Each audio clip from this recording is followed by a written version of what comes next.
বাবার মূল মন্দির এটি। বৃষ্টির জন্য তিরপল দিয়ে ঘিরে দেওয়া হয়েছে যাতে ভক্তমন্দিরা এসে ঠিক মতন আসতে পারেন। এটি বাবার আটচালা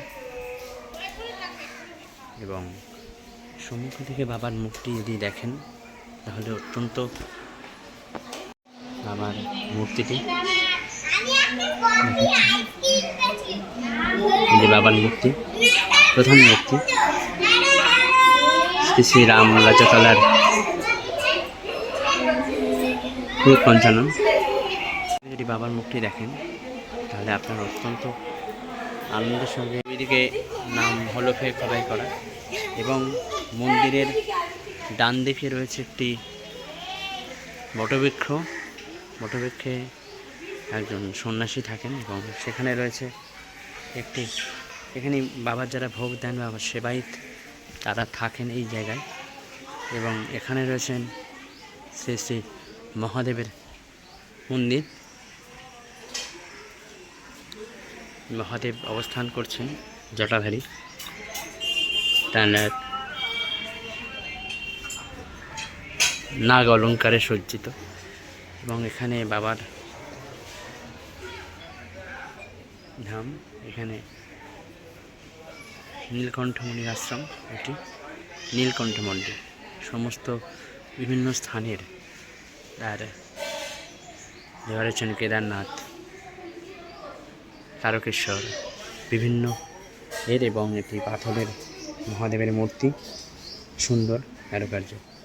ঠিক তার বিপরীতেই রয়েছে প্রাচীন মূর্তিটি, প্রাচীন মন্দিরটি বিভিন্ন যারা দান করেছেন তাদের নামাঙ্কিত করা। বলির মন্দির শ্রী শ্রী পবনপুত্র হনুমানের, আর দুই কাঁধে রাম লক্ষ্মণ, তার উপরে রয়েছে একটি পটচিত্র এবং আবার ঘণ্টানুধ্যানে দেওয়া হয়। এখানে বাবার ঘাট, যেখানে বাবার পুজোর ঘর ডোবানো থেকে শুরু করে যারা পুজো দেন, সেবা দেন, তাদের স্নান এবং যাবতীয় কাজকর্ম হয়। এই মনসা গাছ,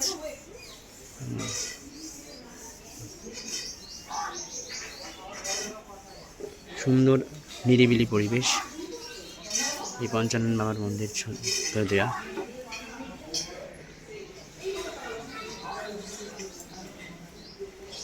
বাবা শ্রী পঞ্চানন্দের অতি প্রাচীন একটি মন্দির। এখানে এটি বাবার ভোগ ঘর, বাবার নিত্য প্রয়োজনীয় ভোগ বা যারা ভোগ অর্পণ করেন তাদের ভোগ দেওয়ার জায়গা। সুন্দর পরিবেশ, শান্ত পরিবেশ এবং বিভিন্ন ফলের গাছ, আম গাছ রয়েছে, জাম গাছ রয়েছে, নিম গাছ রয়েছে এবং অত্যন্ত সুন্দর আবহাওয়া। বাথরুম রয়েছে এবং সত্যি বলে প্রাণীরা মন্দিরে নিশ্চিন্তে ঘুম ঘুমায়। আপনারা দেখতে পাচ্ছেন দুটি প্রাণী এখানে নিশ্চিন্তে ঘুম ঘুমাচ্ছেন। দূর থেকে বাবার মন্দির জুড়ে মন্দির নির্মিত হচ্ছে। এখানে দেয়া রয়েছে আগামী যেদিন উৎসব,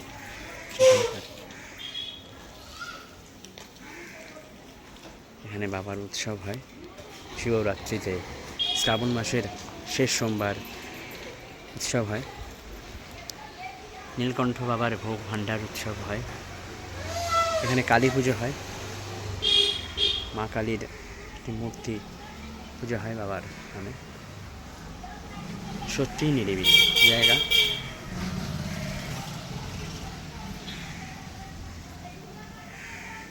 এবং ঢোকার মুখেই শ্রী শ্রী হরির একটি মন্দির নির্মিত হচ্ছে, নবরূপভাবে নির্মিত হচ্ছে।